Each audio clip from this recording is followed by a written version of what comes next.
Wednesday season 2 की शुरुआत एक खौफनाक जगह से होती है, जहां वेडनेसडे एडम्स को एक सीरियल किलर ने कैद करके रखा था, जो उसे मारना चाहता था। वेडनेसडे बताती है कि वो यहां तक कैसे पहुंची। कहानी 6 हफ्ते पहले शुरू होती है। वेडनेसडे ने अपनी पूर्वज गुडी एडम्स की किताब से अपनी शक्तियों को और भी बेहतर बना लिया था।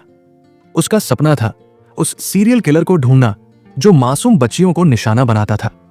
एक दिन उस किलर से क्राइम सीन पर अगवा हुई बच्ची का एक खिलौना गिर जाता है।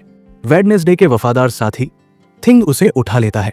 वेडनेसडे अपनी शक्तियों से उस खिलौने के जरिए विजन देखती है और उसे किलर की लोकेशन का पता चल जाता है। वेडनेसडे उस शहर जाने के लिए एयरपोर्ट पर पहुंचती है, लेकिन सिक्योरिटी उसे रोक लेती है।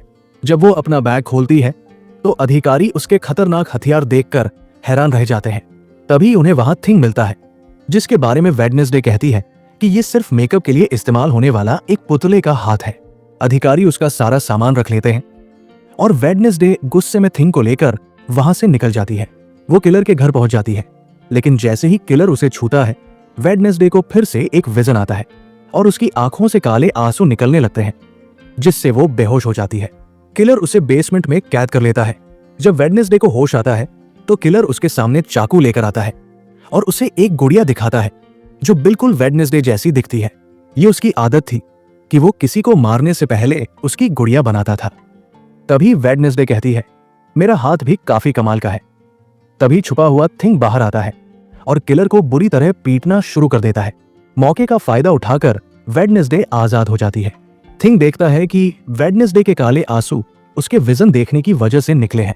वेडनेसडे उसे ये बात किसी को न बताने के लिए कहती है। आखिरकार वेडनेसडे किलर को पकड़कर लड़कियों की मौत का बदला ले लेती है। कुछ दिनों बाद किलर के पकड़े जाने के पोस्टर हर जगह लगे हुए मिलते हैं। इधर वेडनेसडे को गुडी की किताब में काले आंसुओं के बारे में कुछ नहीं मिलता। तभी उसकी सौतेली माँ मोर्टिशिया उसे नेवरमोर स्कूल वापस जाने के लिए कहती है। इस बीच वेडनेसडे का भाई पग अपनी बिजली की शक्ति का इस्तेमाल करता है, जिससे सड़क पर कई दुर्घटनाएं हो जाती हैं। दूसरी तरफ जंगल में एक प्राइवेट जासूस किसी की तस्वीरें ले रहा होता है। तभी उस पर कौवों का झुंड हमला कर देता है। वो अपनी कार में छिपता है, लेकिन केवे कार के अंदर भी घुस जाते हैं और उसे मार डालते हैं। एडम्स परिवार नेवरमोर स्कूल पहुंचता है। वेडनेसडे को अब स्कूल का डरावना माहौल अच्छा लगने लगा है। मोर्टिशिया वेडनेसडे से पग का ध्यान रखने को कहती है। वेडनेसडे कहती है कि वो हमेशा उसका ध्यान रखती है और एक फ्लैशबैक में हम देखते हैं कि वो किस अजीब तरीकों से अपने भाई की रक्षा करती है। वेडनेसडे पग को स्कूल के हर रहस्य के बारे में बताती है और कहती है, अगर किसी को मारना हो तो मेरी मदद लेना। तभी लड़कियों का एक ग्रुप उनके पास आता है जो वेडनेसडे की बहुत बड़ी फैन थी, लेकिन तभी यहाँ एक सायरन लड़की आकर उन्हें भगा देती है। वो वेडनेसडे की तारीफ करती है क्योंकि पिछली बार उसने स्कूल को बचाया था और वो यहाँ की हीरोइन बन चुकी थी।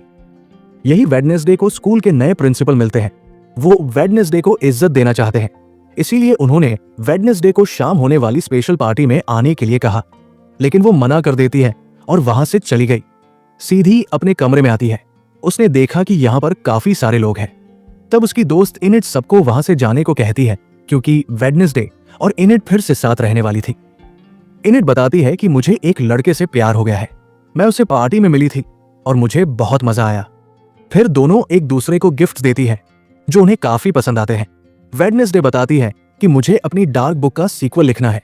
फिर उसने अपनी बुक इनिट को पढ़ने के लिए दी जो उसे काफी अच्छी लगी।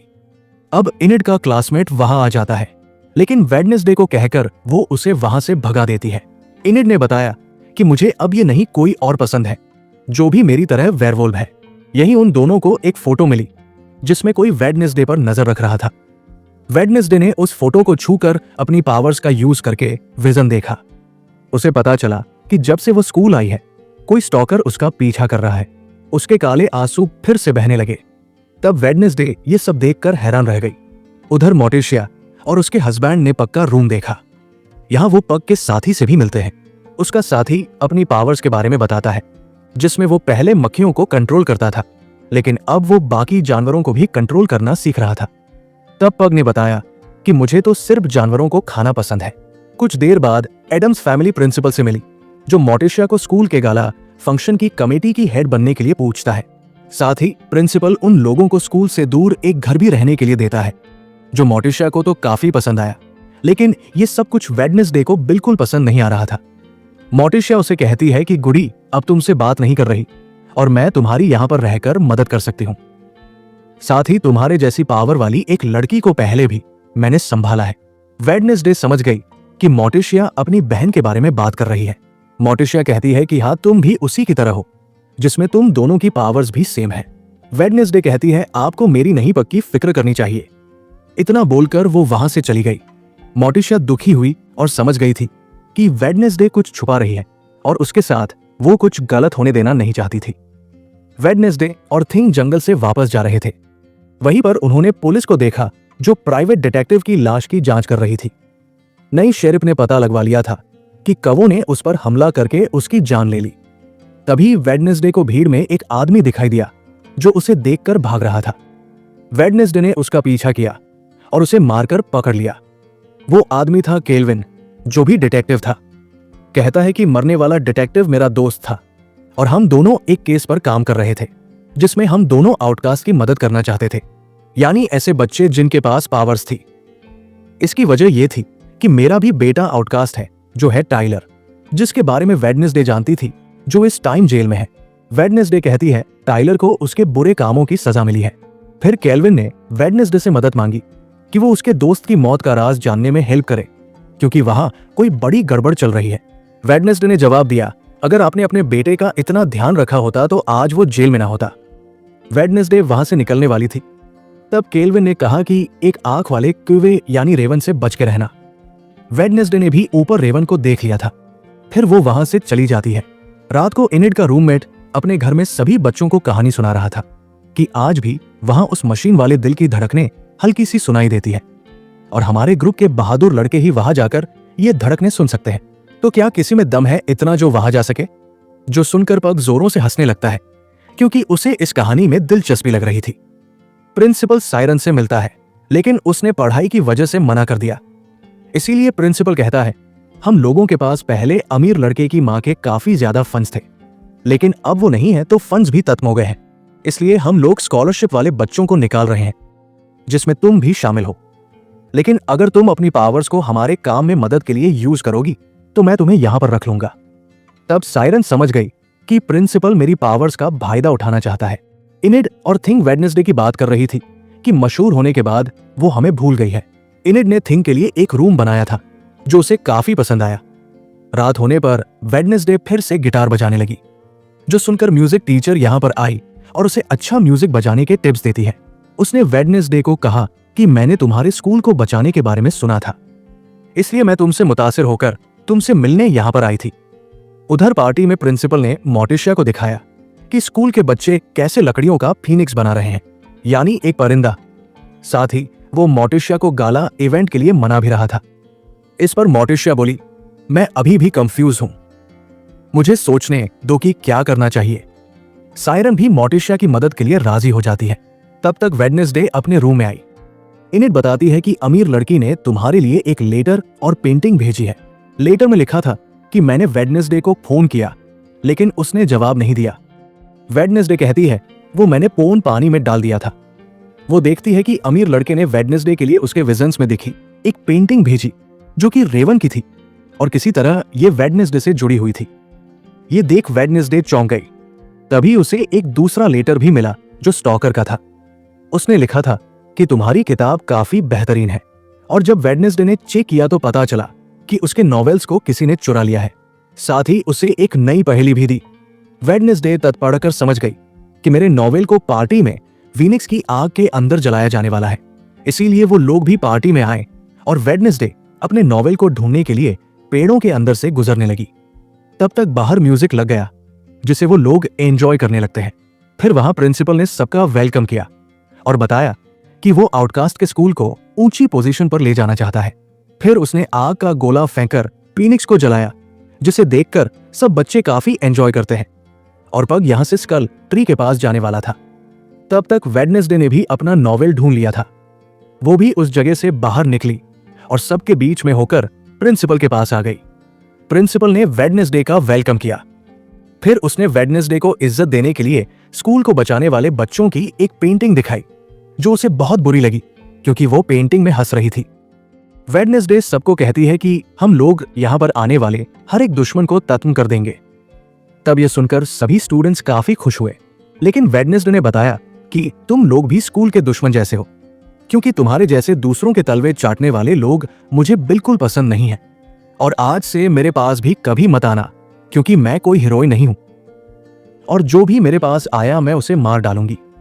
फिर वेडनेसडे पेंटिंग को भी जला देती है और सब पर गुस्सा करके वहां से जाने लगी, और उसकी इन हरकतों पर एनिड भी भड़क उठी। इधर रात को पग्स कल ट्री के पास मशीन वाले दिल की धड़कने सुनने की कोशिश कर रहा था। तभी उसने कुछ ऐसा देखा जिससे डरकर वो जमीन पर गिर गया। जैसे ही उसके हाथ जमीन से लगे, वहां बिजली का झटका लगा।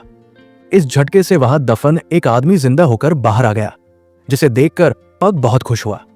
उधर एनिड ने वेडनेसडे को छुआ तो उसे एक विजन दिखाई दिया। इस विजन में वेडनेसडे को कब्रिस्तान में बहुत सारे कवों के बीच एनिड की कब्र दिखी। एनिड ने पीछे से वेडनेसडे को पकड़कर कहा, मैं तुम्हारी वजह से ही मरी हूं। यह विजन देखकर वेडनेसडे तड़पने लगी। कुछ देर बाद जब उसे होश आया तो वो मोटिशिया के साथ अपने घर पर थी।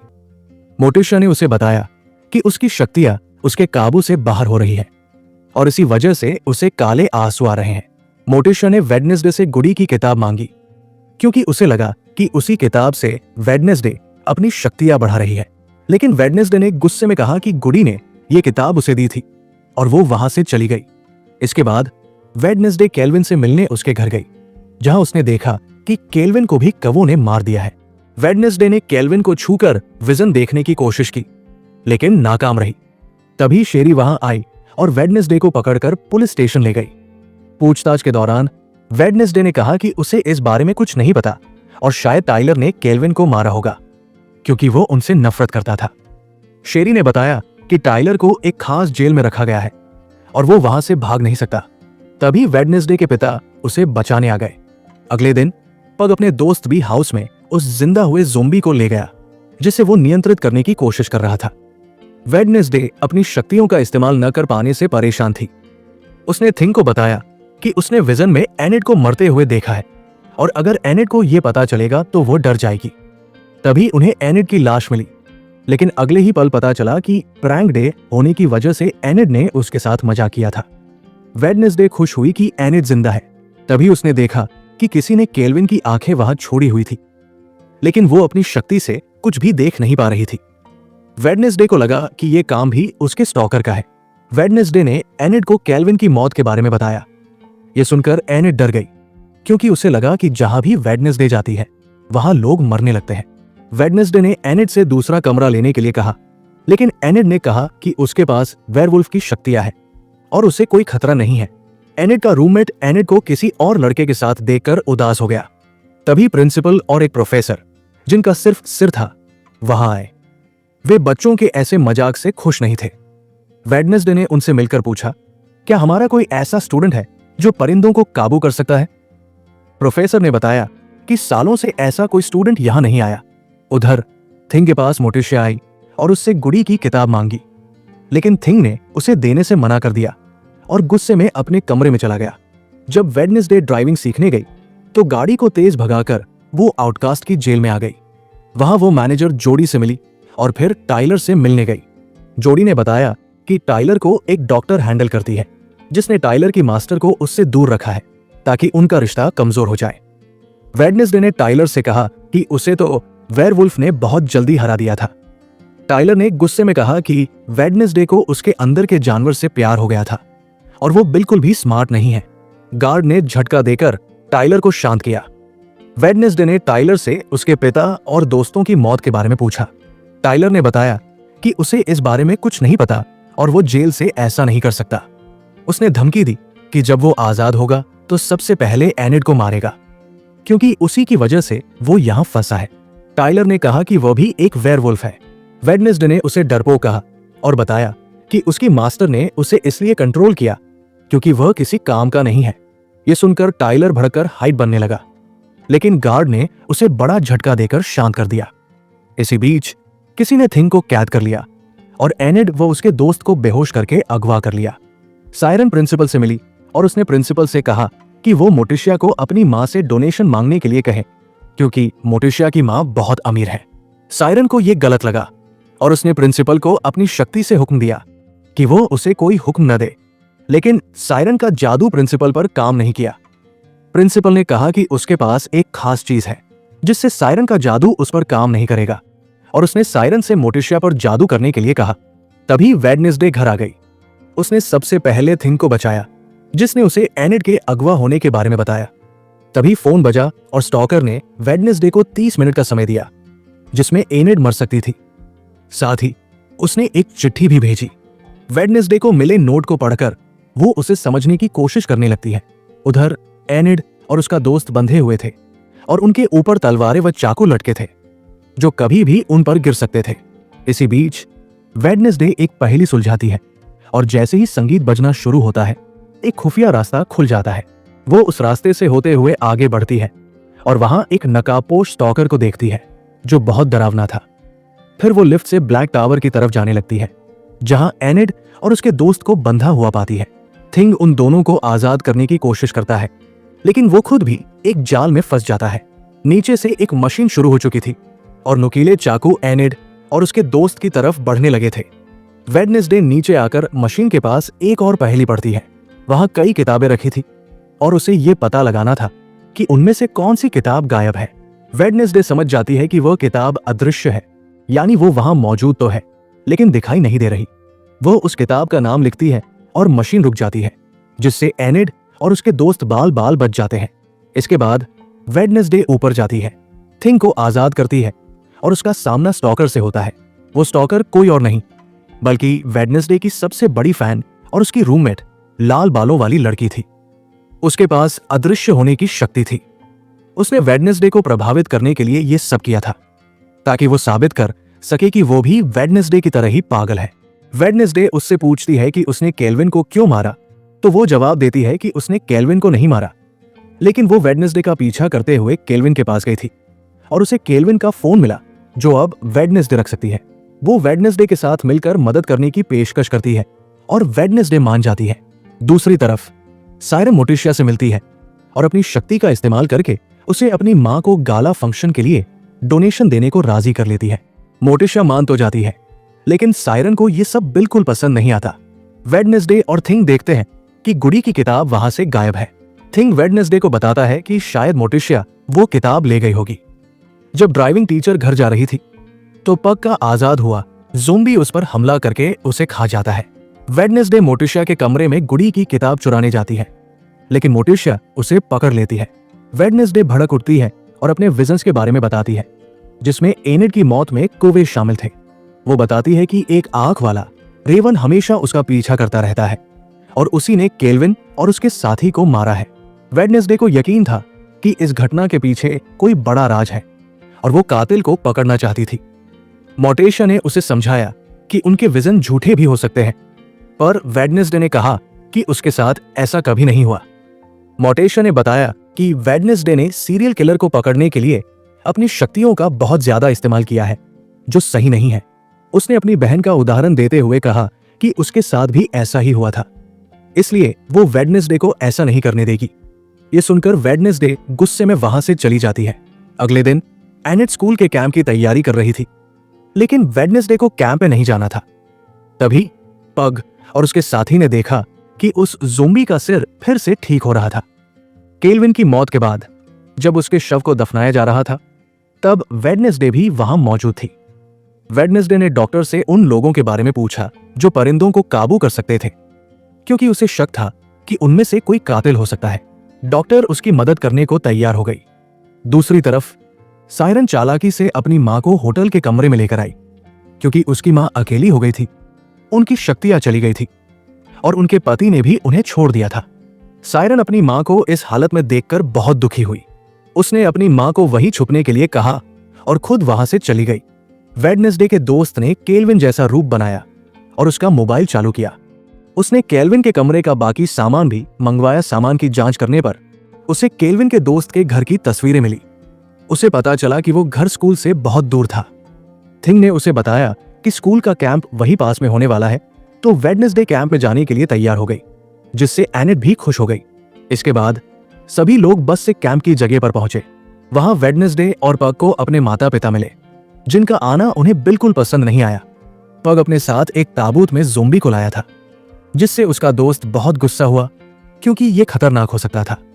पग ने कहा कि उसने बाहर पटाखे लगाए हैं और जैसे ही ज़ोंबी भागेगा उन्हें पता चल जाएगा। सभी बच्चे वहां खेल खेल कर मजे करने वाले थे। तभी एक और प्रोफेसर अपनी टीम के साथ वहां आ गए। वो अपनी टीम और प्रिंसिपल के साथ कैंपिंग करना चाहते थे और एक दूसरे को वहां से भगाना भी चाहते थे। वेडनेसडे ने घंटी बजाकर कहा कि अगर उन्हें ये जगह चाहिए तो उन्हें एक गेम में हराना होगा। टीम हेड ने यह चुनौती स्वीकार कर ली। ये गेम एक रेस थी जिसमें दोनों स्कूलों के पास अपना अपना एक अंडा था। हर स्कूल के 10 बच्चे इस खेल में शामिल थे, जिन्हें 5-5 की 2 टीमों में बांटा गया था। पहली टीम को जंगल में अपने अंडे की रखवाली करनी थी और दूसरी टीम को दूसरे स्कूल का अंडा चुराना था। अंडा चुराने के बाद उन्हें फ्लेयर गन से सबको बताना था और चुराए गए अंडे को कैंप में वापस लाकर टावर पर रखना था। जो भी ऐसा करता वो जीत जाता। सभी बच्चे इस खेल के लिए तैयार हो गए। टीम हेड ने अपने बच्चों को समझाया कि उनके पास सुपर पावर्स नहीं है, इसलिए उसने उनके लिए कई हथियार रखे हैं जिनका इस्तेमाल करके वे जीत सकते हैं। नॉर्म्स जो आम इंसान थे जिनके पास कोई सुपर पावर्स नहीं थी, उनकी टीम के एक बच्चे ने तीर छोड़ा जिससे एनिट के रूममेट की टोपी गिर गई। उसके सिर से बहुत सारे सांप निकले और उसका दोस्त ये देखकर पत्थर का बन गया। तभी नॉर्म्स में से एक अंडा लेकर भाग निकला और उसने फ्लेयर गन छोड़कर सबको बता दिया। ये देखकर वेडनेसडे भड़क गई और उसने एनिट को वहां भेजा। नॉर्म्स ने धुआं वाले बम फेंक दिए जिससे एनिट की तबीयत खराब होने लगी। वहीं पग के साथी ने मक्खियों को काबू करके नॉर्म्स पर हमला किया और उनकी हालत खराब कर दी। वेडनेसडे को धुएं से कोई फर्क नहीं पड़ा और उसने जाकर अंडा ले लिया। फिर उन्होंने भी फ्लेयर छोड़कर सबको बताया, जिससे आउटकास्ट के बच्चे बहुत खुश हुए। वेडनेसडे अपने दोस्तों के साथ पहाड़ी पर आई। तब उसने देखा कि नॉर्म्स वाला लड़का टावर पर चढ़ रहा था। वेडनेसडे ने एक तीर से सीधे रस्सी टावर पर बांधी और लटककर टावर के पास जाने लगी। जब वो लड़का अपना अंडा रखने वाला था तो वेडनेसडे ने उसे टांग मारकर बेहोश कर दिया। फिर उसने अंडे को उठाकर खुद टावर पर रख दिया, जिससे आउटकास्ट जीत गए। सभी लोग बहुत खुश हुए और उन्हें कैंपिंग के लिए ये जगह मिल गई। वेडनेसडे थीम के साथ जाने लगी, लेकिन प्रिंसिपल ने उसे रोककर कहा कि आज रात का जश्न सिर्फ उसके लिए है क्योंकि उसने नॉर्म्स को हरा दिया था और वो सबसे अच्छी खिलाड़ी थी। लेकिन वेडनेसडे ने उनकी बात को अनदेखा किया और वहां से चली गई। टीम हेड अपने बच्चों को कोस रहा था कि वे एक लड़की से हार गए। अब वो रात को बदला लेने का फैसला करते हैं। रात होने पर सभी बच्चे कैंप फायर में संगीत का आनंद ले रहे थे। तभी वेडनेसडे केल्विन के साथी के घर पहुंची और तलाशी लेने लगी। उसे वहां पर एक गुप्त बोर्ड मिला जिसमें केल्विन और उसका साथी बहुत सारे आउटकास्ट के बारे में पता लगा रहे थे, जो सभी बेलो हॉल यानी आउटकास्ट की जेल में मर चुके थे। उनकी मौत का राज बहुत गहरा था, जिसके बारे में उन्हें भी कुछ नहीं पता चल रहा था। ये सब एक लड़की से जुड़ा हुआ था, इसलिए अब वेडनेसडे को उस लड़की को ढूंढना था। वेडनेसडे न तो कोई विजन देख पा रही थी और न ही उसकी शक्तियां काम कर रही थी, क्योंकि उसके पास गुडी बुक नहीं थी। इसलिए वेडनेसडे ने फैसला किया कि अब किसी भी हाल में वो किताब वापस लेनी ही होगी। उसी समय एनिट और उसका दोस्त जंगल में घूम रहे थे। तभी एनिट के रूममेट ने आकर पूछा कि वो उसके साथ ऐसा क्यों कर रही है। एनिट ने कहा कि उसे कुछ समझ नहीं आ रहा है कि वो अचानक उसे छोड़कर दूसरे को कैसे पसंद करने लगी। इस बात से दुखी होकर उसका रूममेट वहां से चला जाता है। वेडनेसडे ने आकर मोटेशिया से उसकी किताब मांगी, लेकिन मोटेशिया ने वेडनेसडे की सुरक्षा के लिए उसे किताब नहीं देने का फैसला किया। तब वेडनेसडे ने उसे खानदानी द्वंद्व के लिए चुनौती दी, जिससे मोटेशिया खुश हो गई। इस चुनौती में दोनों को आंखों पर पट्टी बांधकर तलवारबाजी करनी थी। रात को टीम हेड एक टेंट में घुसने की कोशिश करता है, लेकिन वो नीचे गिर जाता है और एक रस्सी टूटने से ज़ोंबी आजाद हो जाता है। ज़ोंबी टीम हेड पर हमला करके उसका दिमाग खा जाता है। रस्सी की वजह से वहां पटाखे बजने लगते हैं, जिससे पग और उसका साथी भी डर जाते हैं। तब तक वेडनेसडे और मोटेशिया ने अपने अपने नकली दिल लेकर अपने कपड़ों पर लगा लिए थे, जिसमें उन्हें बिना देखे दूसरे का दिल तोड़ना था। फिर वो दोनों तलवारबाजी करने लगे, जिसमें मोटेशिया ने वेडनेसडे को हरा दिया। वेडनेसडे दुखी होकर वहां पर तलवार फेंक देती है, जो मोटेशिया के पीछे आ रहे ज़ोंबी को लग जाती है और वो वहीं पर कैद हो जाता है। मोटेशिया अपनी बेटी की बहादुरी से बहुत खुश होती है। कुछ देर बाद अधिकारी आते हैं और ज़ोंबी को पकड़ लेते हैं। जिससे सब राहत की सांस लेते हैं। वेडनेसडे ने वहां पर कातिल को रेवेन के साथ देखा, जो उन्हें ही देख रहा था। फिर वो कातिल वहां से गायब हो गया। बेलो हॉल के अंदर जोडी ने डॉक्टर को बताया कि उन्होंने ज़ोंबी को कैद कर लिया है, जिससे वो दोनों भी खुश हो गई। वो दोनों वहां पर आई नई कैदी को भी देखती है, जो वहां आकर काफी खुश थी। वो और कोई नहीं बल्कि टाइलर की मास्टर होती है। इसके बाद टाइलर की मास्टर और डॉक्टर बात कर रहे होते हैं। डॉक्टर उसकी मदद से टाइलर को सुधारना चाहती है, क्योंकि वो उससे ठीक नहीं हो पा रहा था। तो वो डॉक्टर की मदद करने के लिए मान जाती है और ये लोग उसकी मास्टर को टाइलर के पास छोड़ देते हैं। जब मास्टर ने टाइलर को शांत करने की कोशिश की तो वो और भी गुस्से में आ गया। उसने मास्टर को पकड़ा और दूर फेंक दिया, जिस पर मास्टर हंसने लगी। दूसरी तरफ वेडनेसडे ने कब्रिस्तान में मरे हुए बच्चों की हड्डियों को निकाला। तभी उसकी नानी वहां आई, जिन्हें देखकर वेडनेसडे बहुत खुश हुई। रेवेन उन्हें ऊपर से देख रहा था। वेडनेसडे ने नानी से कहा कि वो कैल्विन की मौत का राज सबके सामने लाएगी। उन्होंने मिलकर हड्डियों की जांच की और पाया कि वे सभी जानवरों की हड्डियां थी, इंसानों की नहीं। तभी रेवेन मरे हुए लोगों के कागजात उठाकर वहां से भागा। वेडनेसडे ने उसका पीछा किया और देखा कि रेवेन के साथ वो कातिल भी भाग रहा था। वेडनेसडे अपने साथी से कहती है कि रेवेन हमेशा उन पर नजर रखता है, फिर भी उन्हें सब कुछ पता लगाना होगा। फिर वेडनेसडे अपने अंकल से मिली, जिन्हें उसने बुलाया था। उसने अंकल को विला हॉल में जाकर उस लड़की को ढूंढने का काम दिया और वो मान गए। उधर होटल में हंगामा होने की वजह से मैनेजर ने पुलिस को बुला लिया। पुलिस ने सायरन की मां को गिरफ्तार कर लिया, क्योंकि उनका होटल में कोई रिकॉर्ड नहीं था। उन्होंने अंकल को भी पकड़ लिया, जिन्होंने पूरा कमरा तबाह कर दिया था और चोरी भी की थी। वेडनेसडे मोटेशिया से मिली और अपनी आंटी के बारे में पूछा। मोटेशिया ने बताया कि सालों पहले उसकी बहन यानी वेडनेसडे की आंटी स्कूल के बाहर चिल्ला रही थी और उसने अपनी शक्तियों का बहुत ज्यादा इस्तेमाल किया था, जिससे उसकी आंखों से काले आंसू बहने लगे थे और उसे आउटकास्ट की जेल में भेज दिया गया था। तभी नानी भी वहां आ गई, जिन्हें देखकर मोटेशिया चौंक गई। नानी ने वेडनेसडे को कब्रिस्तान तोहफे में दे दिया, जिससे वेडनेसडे बहुत खुश हुई। मोटेशिया ने वेडनेसडे को बाहर भेजा और अपनी मां से कहा, मॉम, आप हम दोनों के बीच आ रही हैं। उसकी मां ने कहा, तुम दोनों के बीच पहले से ही बहुत दरार है। वेडनेसडे बहुत काबिल है और तुम उसके रास्ते में रुकावट हो। उसे उसका रास्ता खुद बनाने दो। फिर नानी ने कहा कि स्कूल वालों को उनसे चंदा चाहिए और वो चंदा तभी देंगी जब मोटेशिया वेडनेसडे को गुडी बुक वापस कर देगी। ये सुनकर मोटेशिया ने तुरंत उस किताब को जला दिया। नानी गुस्सा होकर वहां से चली गई। स्कूल में किलर ने वेडनेसडे पर छुपकर नजर रखना शुरू कर दिया। वेडनेसडे की साथी ने उसे एक बूढ़े आदमी के बारे में बताया, जिसका संबंध इन सब चीजों से हो सकता था।